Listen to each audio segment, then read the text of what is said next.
आपका स्वागत है मेरे चैनल में। आज मैं लेकर आई हूँ गोदान उपन्यास का भाग 11। तो चलिए सुनते हैं। ऐसे असाधारण कांड पर गांव में जो हलचल मचना चाहिए था वह मचा और महीनों तक मचता रहा। झुनिया के दोनों भाई लाठियां लिए गोबर को खोजते फिरते थे।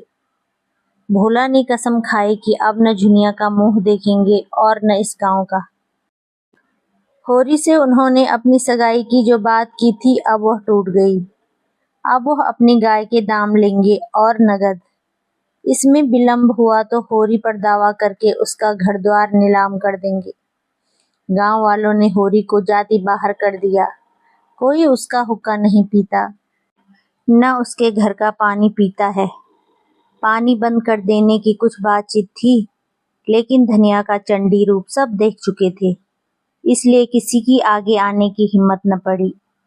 धनिया ने सबको सुना सुना कर कह दिया, किसी ने उसे पानी भरने से रोका तो उसका और अपना खून कर देगी। इस ललकार ने सभी के पित्ते पानी कर दिए। सबसे दुखी है झुनिया, जिसके कारण यह सब उपद्रव हो रहा है और गोबर की कोई खोज खबर न मिलना इस दुख को और भी दारुण बना रहा है। सारे दिन मुंह छिपाए घर में पड़ी रहती है। बाहर निकले तो चारों ओर से वागवाणों की ऐसी वर्षा हो कि जान बचना मुश्किल हो जाए। दिन भर घर के धंधे करती रहती है और जब अवसर पाती है रो लेती है। हर दम थर थर कांपती रहती है कि कहीं धनिया कुछ कर न बैठे। अकेला भोजन तो नहीं पका सकती, क्योंकि कोई उसके हाथ का खाएगा नहीं। बाकी सारा काम उसने अपने ऊपर ले लिया। गांव में जहाँ 4 स्त्री पुरुष जमा हो जाते हैं, वहीं कुत्सा होने लगती है। एक दिन धनिया हाट से चली आ रही थी कि रास्ते में पंडित दाता दीन मिल गए। धनिया ने सिर नीचा कर लिया और चाहती थी कि कतरा कर निकल जाए, पर पंडित जी छेड़ने का अवसर पाकर कब चूकने वाले थे। छेड़ ही तो दिया। गोबर का कुछ सर संदेश मिला कि नहीं धनिया? ऐसा कपूत निकला कि घर की सारी मर्जात बिगाड़ दी। धनिया के मन में स्वयं वे ही भाव आए थे। उदास मन से बोली, बुरे दिन आते हैं बाबा तो आदमी की मति फिर जाती है, और क्या कहूँ।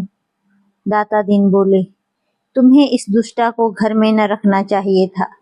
दूध में मक्खी पड़ जाती है तो आदमी उसे निकाल कर फेंक देता है और दूध पी जाता है।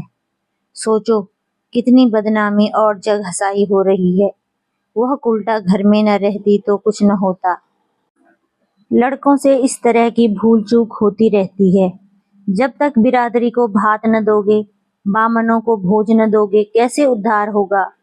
उसे घर में न रखते तो कुछ न होता। होरी तो पागल है ही, तू कैसे धोखा खा गई। दाता दीन का लड़का माता दीन एक चमारिन से फंसा हुआ था।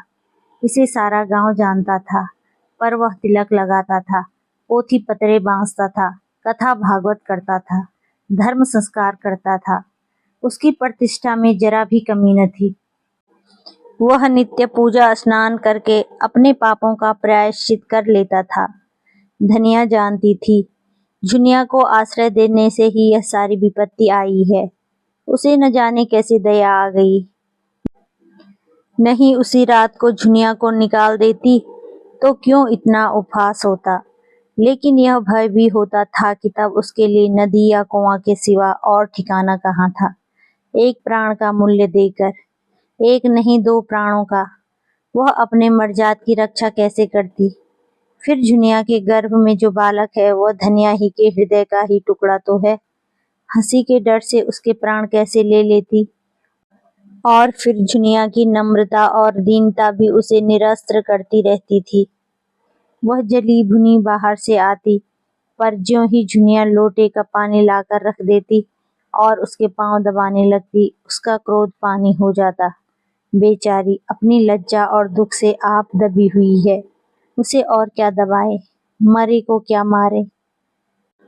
उसने तीव्र स्वर में कहा, हमको कुल प्रतिष्ठा इतनी प्यारी नहीं है महाराज कि उसके पीछे एक जीव की हत्या कर डाल दे। ब्याहता न सही, पर उसकी बाह तो पकड़ी है मेरे बेटे ने ही, किस मुंह से निकाल देती। वही काम बड़े बड़े करते हैं, मुदा उनसे कोई नहीं बोलता, उन्हें कलंक ही नहीं लगता। वही काम छोटे आदमी करते हैं तो उनकी मर्जाद बिगड़ जाती है, नाक कट जाती है। बड़े आदमियों को अपनी नाक दूसरों की जान से प्यारी होगी, हमें तो अपनी नाक इतनी प्यारी नहीं है। दाता दिन हार मानने वाले जीव न थे, वह इस गांव के नारद थे। यहाँ की वहाँ, वहाँ की यहाँ, यही उनका व्यवसाय था। वह चोरी तो न करते थे, उसमें जान जोखिम था, परंतु चोरी के माल में हिस्सा बांटने के समय अवश्य पहुंच जाते थे। कहीं पीठ में धूल न लगने देते थे। जमींदार को आज तक लगान की एक पाई न दी थी। कुर्की आती तो कुएं में गिरने चलते। नोखे राम के लिए कुछ न बनता, मगर असामियों को सूद पर रुपए देते थे। किसी स्त्री का कोई आभूषण बनवाना है, दाता दिन उसकी सेवा के लिए हाजिर है। शादी ब्याह तक करने में उन्हें बड़ा आनंद आता है। यश भी मिलता है, दक्षिणा भी मिलती है, बीमारी में दवा दारू भी करते हैं, झाड़ फूंक भी, जैसे मरीज की इच्छा हो। और सभा चतुर इतने हैं कि जवानों में जवान बन जाते हैं, बालकों में बालक और बूढ़ों में बूढ़े। चोर के भी मित्र हैं और साह के भी। गांव में किसी को उन पर विश्वास नहीं है, पर उनकी वाणी में कुछ ऐसा आकर्षण है कि लोग बार बार धोखा खाकर भी उन्हीं की शरण में जाते हैं। सिर और दाढ़ी हिलाकर बोले, यह तू ठीक कहती है धनिया, धर्मात्मा लोगों का यही धर्म है, लेकिन लोक हित का निबाह तो करना ही पड़ता है। इसी तरह एक दिन लाला पटेश्वरी ने होरी को छेड़ा। वह गांव में पुण्यात्मा मशहूर से पूर्णमासी को नित्य सत्यनारायण की कथा सुनते, पर पटवारी होने के नाते खेत बेगार में जुतवाते थे, सिंचाई बेगार में करवाते थे और असमियों को एक दूसरे से लड़ाकर रक में मारते थे। सारा गांव उनसे कांपता था। गरीबों को 10-10, 5-5 कर्ज देकर उन्होंने कई हजार की संपत्ति बना ली थी। फसल की चीजें असमियों से लेकर कचहरी और पुलिस के अमलों की भेंट करते रहते थे। इससे इलाके भर में उनकी अच्छी धाक थी। अगर कोई उनके हत्थे नहीं चढ़ा तो वह दरोगा गंडा सिंह थे, जो हाल में इस इलाके में आए थे। परमार्थी भी थे। बुखार के दिनों में सरकारी कुनैन बांटकर यश कमाते थे।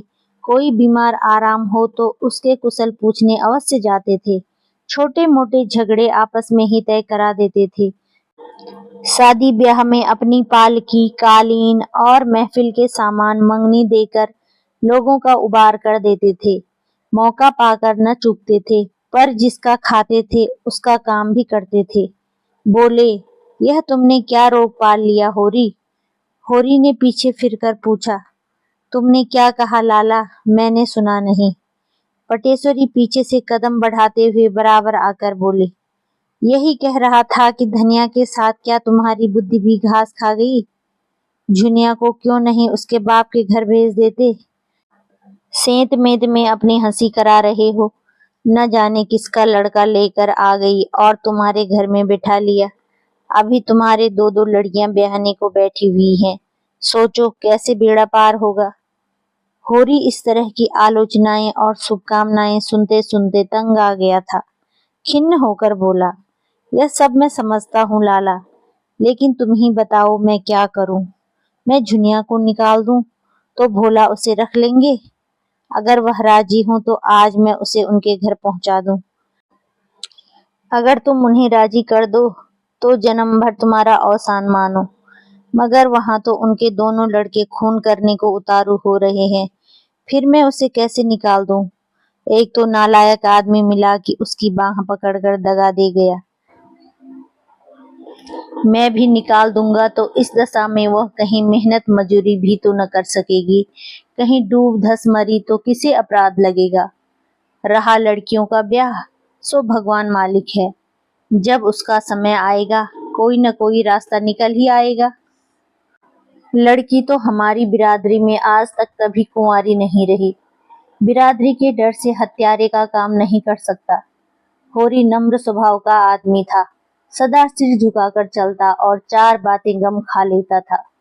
हीरा को छोड़कर गांव में कोई उसका अहित न चाहता था, पर समाज इतना बड़ा अनर्थ कैसे सह ले? और उसकी मुटमर्दी तो देखो कि समझाने पर भी नहीं समझता। स्त्री पुरुष दोनों जैसे समाज को चुनौती दे रहे हैं कि देखें कोई उनका क्या कर लेता है, तो समाज भी दिखा देगा कि उसकी मर्यादा तोड़ने वाले सुख की नींद नहीं सो सकते। उसी रात को इस समस्या पर विचार करने के लिए गांव के विधाताओं की बैठक हुई। दाता दीन बोले, मेरी आदत किसी की निंदा करने की नहीं है। संसार में क्या क्या कुकर्म नहीं होता, अपने से क्या मतलब। मगर वह रांड धनिया तो मुझसे लड़ने को उतारू हो गई। भाइयों का हिस्सा दबाकर हाथ में 4 पैसे हो गए, तो अब कुपथ के सिवा और क्या सूझेगी। नीच जात, जहाँ पेट भर रोटी खाई और टेढ़े चले, इसी से तो शास्त्रों में कहा है, नीच जात लतियाए अच्छा। पटेश्वरी ने नारियल का कस लगाते हुए कहा, यही तो इनमें बुराई है कि 4 पैसे देके और आंखें बदली। आज होरी ने ऐसी हेकड़ी जताई कि मैं अपना सा मुंह लेकर रह गया। न जाने अपने को क्या समझता है। अब सोचो, इस अनीति का गांव में क्या फल होगा। झुनिया को देखकर दूसरी विधवाओं का मन बढ़ेगा कि नहीं। आज भोला के घर यह बात हुई है, कल हमारे तुम्हारे घर में भी होगी। समाज तो भय के बल से चलता है। आज समाज का आकुंस जाता रहे, फिर देखो संसार में क्या क्या अनर्थ होने लगते हैं। झिंगुरी सिंह 2 स्त्रियों के पति थे। पहली स्त्री 5 लड़के लड़कियां छोड़कर मरी थी। उस समय इनकी अवस्था 45 के लगभग थी। पर आपने दूसरा ब्याह किया और जब उससे कोई संतान न हुई तो तीसरा ब्याह कर डाला। अब उनकी 50 की अवस्था थी और 2 जवान पत्नियां घर में बैठी थी। उन दोनों ही के विषय में तरह तरह की बातें फैला रही थी, पर ठाकुर साहब के डर से कोई कुछ कह न सकता था, और कहने का अवसर भी तो हो।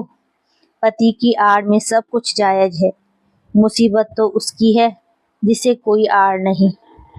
ठाकुर साहिब स्त्रियों पर बड़ा कठोर शासन करते थे और घमंड था कि उनकी पत्नियों का घूंघट तक किसी ने न देखा होगा। मगर घूंघट की आड़ में क्या होती है उसकी उन्हें क्या खबर। बोले, ऐसी औरत का तो सिर काट ले। होरी ने इस उल्टा को घर रखकर समाज में विष बोया है। ऐसे आदमी को गांव में रहने देना सारे गांव को भ्रष्ट करना है। राय साहब को इसकी सूचना देनी चाहिए, साफ साफ कह देना चाहिए। अगर गांव में यह अनीति चली तो किसी की आबरू सलामत न रहेगी। पंडित नौकेराम कारकुन बड़े कुलीन ब्राह्मण थे। इनके दादा किसी राजा के दीवान थे, पर अपना सब कुछ भगवान के चरणों में भेंट करके साधु हो गए थे। इनके बाप ने भी राम नाम की खेती में उम्र काट दी। नौखेराम ने भी वही भक्ति तर्के में पाई थी। प्रातःकाल पूजा कर बैठ जाते थे और 10 बजे तक बैठे राम नाम लिखा करते थे। मगर भगवान के सामने से उठते ही उनकी मानवता इस अवरोध से विकृत होकर उनके मन, वचन और क्रम सभी को विषाक्त कर देती थी। इस प्रस्ताव में उनके अधिकार का अपमान होता था। फूले हुए गालों में धंसी हुई आंखें निकाल कर बोले, इसमें राय साहब से क्या पूछना है, मैं जो चाहूं कर सकता हूं। लगा 200 रुपए डांड। आप गांव छोड़कर भागेगा, इधर बेदखली भी दायर किए देता हूं। पटेश्वरी ने कहा, मगर लगान तो बेबाक कर चुका है। झिंगुरी सिंह ने समर्थन किया, हाँ, लगान के लिए ही तो हमने 30 रुपए लिए हैं। नौकेराम ने घमंड के साथ कहा, लेकिन अभी रसीद तो नहीं दी, सबूत क्या है कि लगान बेबाक कर दिया। सर्वसम्मति से यही तय हुआ कि होरी पर 200 रुपए तावान लगा दिया जाए। केवल एक दिन गांव के आदमियों को बटोरकर उनकी मंजूरी ले लेने का अभिनय आवश्यक था, संभव था। इसमें 10-5 दिन की देर हो जाती, पर आज ही रात को झुनिया के लड़का पैदा हो गया और दूसरे दिन गांव वालों की पंचायत बैठ गई। होरी और धनिया दोनों अपनी किस्मत का फैसला सुनने के लिए बुलाए गए। चौपाल में इतनी भीड़ थी कि कहीं तिल रखने की जगह न थी। पंचायत ने फैसला किया कि होरी पर 200 रुपए नकद और 30 मन अनाज डांड लगाया जाए। धनिया भरी सभा में रुदे हुए कंठ में बोली, पंचों, गरीब को सताकर सुख न पाओगे, इतना समझ लेना। हम तो मिट जाएंगे, कौन जाने इस गांव में रहें या न रहें, लेकिन मेरा शराब तुमको भी जरूर लगेगा। मुझसे इतना कड़ा जरिमाना इसलिए लिया जा रहा है कि मैं अपनी बहू को क्यों अपने घर में रखा, क्यों उसे घर से निकालकर सड़क की भिखारी नहीं बना दिया। यही न्याय है, हैं? पटेश्वरी बोली, वह तेरी बहू नहीं है, हरजाई है। होरी ने धनिया को डांटा। तू क्यों बोलती है धनिया? पंच में परमेश्वर रहते हैं, उनका जो न्याय है वह सिर आंखों पर। अगर भगवान की यही इच्छा है कि हम गांव छोड़कर भाग जाएं, तो हमारा क्या बस। पंचों, हमारे पास जो कुछ है वह अभी खलिहान में है, एक दाना भी घर में नहीं आया। जितना चाहे ले लो, सब लेना चाहो सब ले लो, हमारा भगवान मालिक है। जितनी कमी पड़े उसमें हमारे दोनों बैल ले लेना। धनिया दांत कटकटाकर बोली, मैं एक दाना न अनाज दूंगी न कौड़ी डांड। जिसमें बूता हो चलकर मुझसे ले, अच्छी दिल लगी। सोचा होगा डांड के बहाने इसकी सब जायदाद ले लें और नजराना लेकर दूसरों को दे दो। बाग बगीचा बेचकर मजे से तर माल उड़ाओ। धनिया के जीते जी यह नहीं होने का, और तुम्हारी लालसा तुम्हारे मन में ही रहेगी। हमें नहीं रहना है बिरादरी में। बिरादरी में रहकर हमारी मुकुट न हो जाएगी। अब भी अपने पसीने की कमाई खाते हैं, तब भी अपने पसीने की कमाई खाएंगे। होरी ने उसके सामने हाथ जोड़कर कहा, धनिया, तेरे पैरों पड़ता हूँ, चुप रह। हम सब बिरादरी के चाकर हैं, उसके बाहर नहीं जा सकते। वह जो डांड लगाती है उसे सिर झुकाकर मंजूर कर। नक्कू बनकर जीने से तो गले में फांसी लगा लेना अच्छा है। आज मर जाएं तो बिरादरी ही तो इस मिट्टी को पार लगाएगी, बिरादरी ही तारेगी तो तरेंगे। पंचों, मुझे अपने जवान बेटे का मुंह देखना नसीब न हो। अगर मेरे पास खलिहान में अनाज के सिवा और कोई चीज हो, मैं बिरादरी से दगा न करूंगा। पंचों को मेरे बाल बच्चों पर दया आए तो उनकी कुछ परवरिश करें, नहीं मुझे तो उनकी आज्ञा पालनी है। धनिया झल्लाकर वहां से चली गई और होरी पहर रात तक खलिहान से अनाज ढो ढो कर झिंगुरी सिंह की चौपाल में ढेर करता रहा। 20 मन जौ था, 5 मन गेहूं और इतना ही मटर, थोड़ा सा चना और तिलहन भी था। अकेला आदमी और 2 गृहस्थियों का बोझ। यह जो कुछ हुआ धनिया के पुरुषार्थ से हुआ। झुनिया भीतर का सारा काम कर लेती थी और धनिया अपनी लड़कियों के साथ खेती में जुट गई थी। दोनों ने सोचा था गेहूं और तिलहन से लगान की एक किस्त अदा हो जाएगी और हो सके तो थोड़ा थोड़ा सूद भी दे देंगे, जो खाने के काम में आएगा। लंगे तंगे 5-6 महीने कट जाएंगे, तब तक ज्वार मक्का सांवा धान के दिन आ जाएंगे। वह सारी आशा मिट्टी में मिल गई। अनाज तो हाथ से गए ही, 100 रुपए की गठरी और सिर पर लग गई। अब भोजन का ठिकाना नहीं, और गोबर का क्या हाल हुआ भगवान जाने। न हाल न हवाल। अगर दिल का इतना कच्चा था तो ऐसा काम ही क्यों किया, मगर होनहार को कौन टाल सकता है। बिरादरी का वह आतंक था कि अपने सिर पर लाद कर अनाज ढो रहा था, मानो अपने हाथों अपनी कब्र खोद रहा हो। जमींदार साहूकार सरकार, किसका इतना रोब था। कल बाल बच्चे क्या खाएंगे, इसकी चिंता प्राणों को सोखे लेती थी। पर बिरादरी का भय पिशाच की भांति सिर पर सवार अंकुश दिए जा रहा था।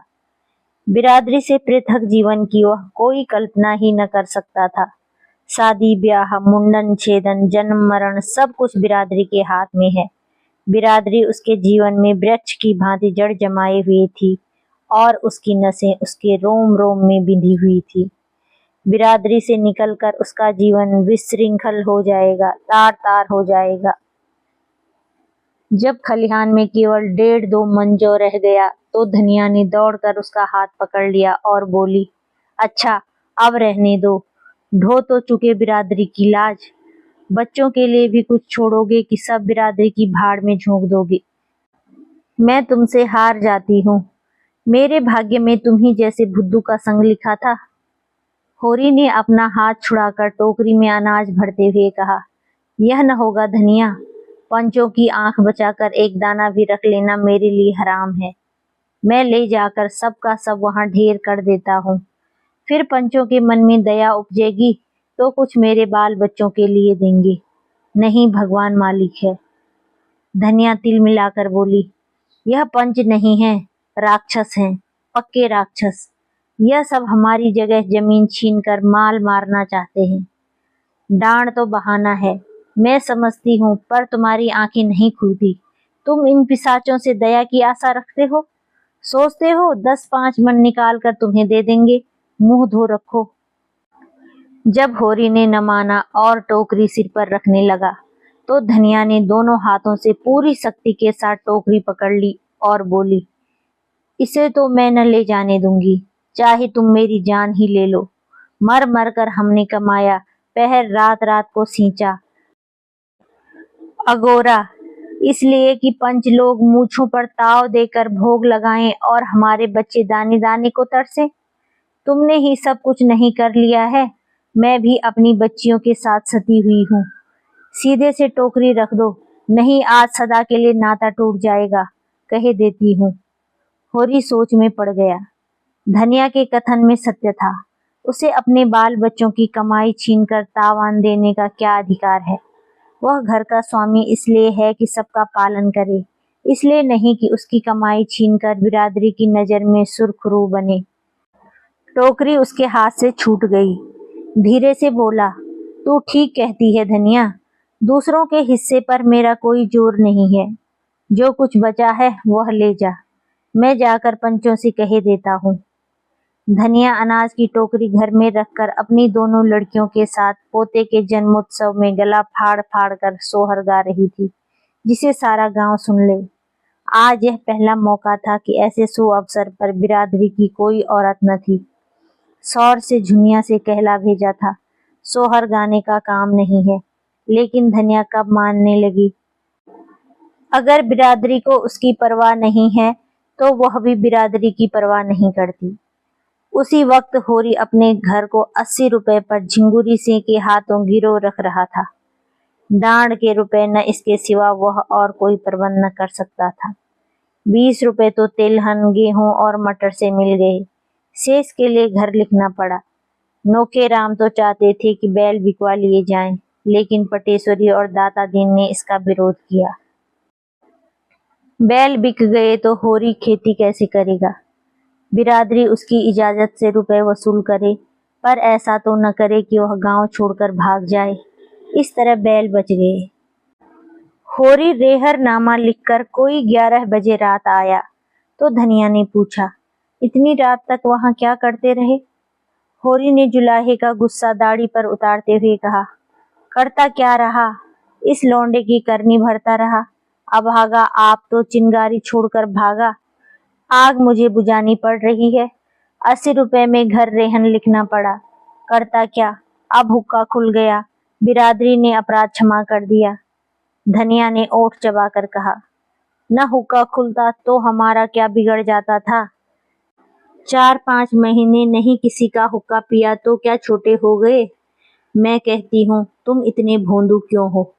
मेरे सामने तो बड़े बुद्धिमान बनते हो, बाहर तुम्हारा मुंह क्यों बंद हो जाता है। ले दे के बाप दादों की निशानी एक घर बच रहा था, आज तुमने उसका भी वारा न्यारा कर दिया। इसी तरह कल यह 3-4 बीघे जमीन है, इसे भी लिख देना और तब गली गली भीख मांगना। मैं पूछती हूँ, तुम्हारे मुंह में जीभ न थी कि उन पंचों से पूछते। तुम कहाँ के बड़े धर्मात्मा हो जो दूसरों पर डांड लगाते फिरते हो। तुम्हारा तो मुंह देखना भी पाप है। होरी ने डांटा, चुप रह, बहुत चढ़ चढ़ न बोल। बिरादरी के चक्कर में अभी पड़ी नहीं है, नहीं मुंह से बात न निकलती। धनिया उत्तेजित हो गई। कौन सा पाप किया है जिसके लिए बिरादरी से डरे। किसी की चोरी की है, किसी का माल काटा है। मेहरिया रख लेना पाप नहीं है, हाँ रख के छोड़ देना पाप है। आदमी का बहुत सीधा होना भी बुरा है। उसके सीधेपन का फल यही होता है कि कुत्ते भी मुंह चाटने लगते हैं। आज उधर तुम्हारी वाह वाह हो रही होगी कि बिरादरी की कैसी मर्जात रख ली। मेरे भाग फूट गए थे कि तुम जैसे मर्द से पाला पड़ा। कभी सुख की रोटी न मिली। मैं तेरे बाप के पांव पड़ने लगा था, वही तुझे मेरे गले बांध गया। पत्थर पड़ गया था उनकी अक्ल पर, और उन्हें क्या कहूँ, न जाने क्या देखकर लट्टू हो गए। ऐसे कोई बड़े सुंदर भी तो न थे तुम। विवाद विनोद के क्षेत्र में आ गया। 80 रुपए गए, लाख रुपए का बालक तो मिल गया, उसे तो कोई न छीन लेगा। गोबर घर लौट आए, धनिया अलग झोपड़ी में भी सुखी रहेगी। होरी ने पूछा, बच्चा किसको पड़ा है? धनिया ने प्रसन्न मुख होकर जवाब दिया, बिल्कुल गोबर पर पड़ा है। सच? रिष्ट पुष्ट तो है? हाँ, अच्छा है। फिर मिलते हैं 12वें भाग में।